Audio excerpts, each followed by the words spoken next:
Assalamualaikum warahmatullahi wabarakatuh.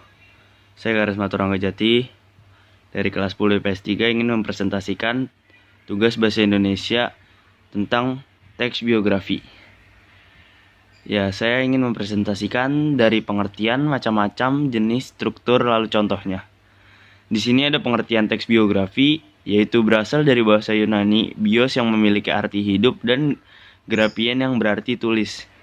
Biografi ini merupakan sebuah tulisan yang membahas tentang kehidupan seseorang secara sederhana dan dapat diartikan sebagai sebuah kisah riwayat hidup seseorang. Lalu lanjut ke macam-macamnya. Biografi menurut sisi penulisnya, lalu biografi menurut isinya. Slide selanjutnya biografi menurut sisi penulisnya.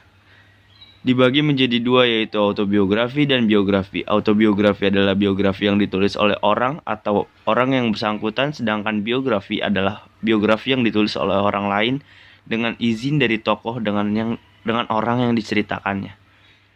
Lanjut ke biografi menurut isinya. Menurut isinya pun biografi dibagi menjadi dua, yaitu perjalanan hidup lalu perjalanan karir.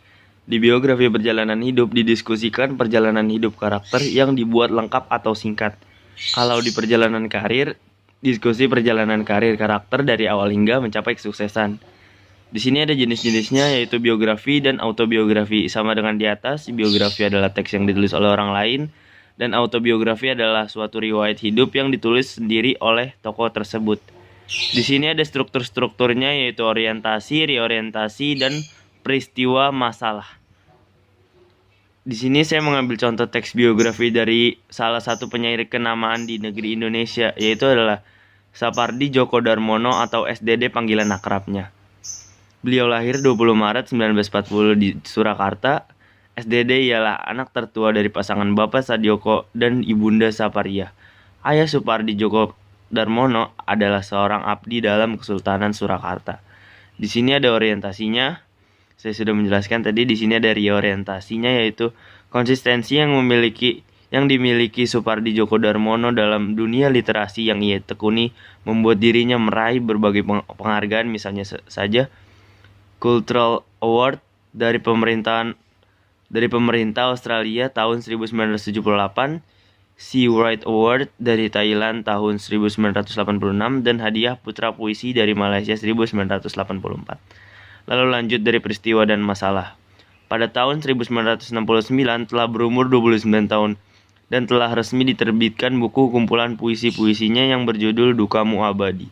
Buku-buku puisinya yang lain pun mulai diterbitkan sejak buku pertama terbit. Sihir Hujan, Mata Pisau, Akuarium Perahu Kertas, Ayat-ayat Api, Hujan Bulan Juni, Arloji, dan lain-lainnya merupakan beberapa buku puisinya. Tak hanya membuat buku-buku puisi, Supardi juga melahirkan beberapa buku novel serta buku-buku fiksi dan non-fiksi yang sudah diterbitkan, antara lain Bilang Begini Maksudnya Begitu dan Pingkan Melipat Jarak.